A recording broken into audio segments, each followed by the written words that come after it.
Hey, church family. Word from the Word for today. It's a little bit different than other times. We're going to be looking at a couple of verses out of Proverbs. Proverbs chapter 15, verses 1 and 2. And that reads like this. A gentle answer turns away wrath, but a harsh word stirs up anger. The tongue of the wise adorns knowledge, but the mouth of the fool gushes folly. Now, I wanted to break those down a little bit for you in our series here on communication, and I want to take a look at four of the key terms in those two verses. The first one is the idea of giving a gentle answer, because we tend to have in our mind some vague notion of what a gentle answer is. But I wanted to include a number of things. First, a gentle answer deals with volume. When somebody is yelling, if you respond with yelling, then it just escalates the conversation. And very often it's whoever yelled the loudest is who won the argument. But what would happen if when somebody responds with volume, you take it down a notch? And there's going to be a tendency to want to increase it while you continue to decrease it. But eventually, whoever persists in giving gentleness will move the other person. They'll respond in like fashion, especially if someone is angry or getting loud with me and I get soft with them.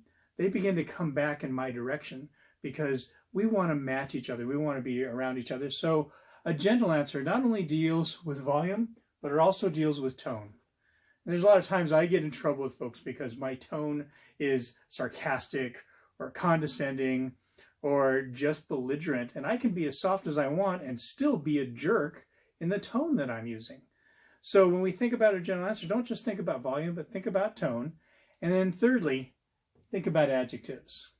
Adjectives are things that we use that can be soft or hard. And here's what I mean by that. A hard adjective is when you say, you know what, you just don't get it. Versus a soft set of adjectives would be, here's something that might help you in your understanding. Do you see how one involves tone, volume, but also the use of the words themselves change the way it's viewed. So we want to be careful in giving a gentle answer. And when you consider your answers and you stop, like we talked about in James 1:19, and you think about it for just a little bit and say, how can I say this in a way that is going to be received well? That's giving a gentle answer, and it turns away wrath. Wrath is when we become defensive. It's when we become angry and say, I'm not going to be wrong. You're the one that's got to be wrong. And rather than opening up and saying, what are the possibilities here? What problems can we resolve? How can we move towards resolution? We dig in. We want to be where we are. And when we get stuck where we are and we want others to agree with us and they don't, then we begin to hold them in contempt. Contempt is when I think I'm wrong and when I think I'm right and I think you're wrong. And now I hold it over you because I think I'm superior to you. And contempt always distances people. When instead we have acceptance and when we have care for one another, that brings us together as we resolve an issue rather than distancing ourselves by thinking the other person is less than we are. There are two sides to every story, and when we start saying the two sides need to be carefully thought about and resolved, then that's not holding one person above the other. It's saying we need to work this out together. And all these things always lead towards escalation. Escalation is when the volume gets louder, the adjectives get harsher, the tone gets more and more sarcastic or biting, and those things will stir up the anger, that stir up the wrath. So this proverb says we need to be gentle in those things in order to avoid wrath and escalation.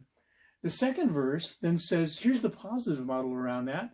The tongue of the wise adorns knowledge. Well, what is knowledge? Knowledge is when we look to accept the other person. Not necessarily what they're saying or even agreeing with where they are, but we accept them for who they are. We give them honor and respect even when we disagree. It seeks knowledge of the other person's motivations. It seeks knowledge about the other person's position, because when we understand where the other person is coming from, then we begin to have the very thing that comes next, and that's understanding. Understanding is being able to put ourselves in their shoes. It's getting out of our own dug-in position and saying, where is this person coming from? Why are they coming from that direction? Sometimes people react very strongly because of past hurts, because of struggles. And when I can understand that, it allows me to give me grace and to bridge gaps between our two positions. It means that we're taking time to think and to respond. And a response is when I hear what someone says, I consider it, and then I respond to that person out of a thoughtful mindset, not one of, I need to win, I need to have my way. And that brings us to the fourth part of this verse, and it goes back to the negative. It says, but the mouth of the fool gushes folly. And that just sounds like a raging torrent of water. And actually how the words are used. It's something that just flows through, and it flows out of ignorance. See, the opposite of understanding is ignorance. Now, ignorance isn't I'm stupid. Ignorance is that I'm without knowledge. Ignorance means I'm without understanding. Ignorance is when I don't know because I haven't taken time to listen and to understand where you're coming from or why you're sharing what you're sharing.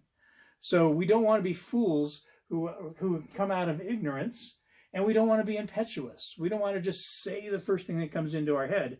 That's not responding, that's reacting. We don't want to be reactors, we want to be responders.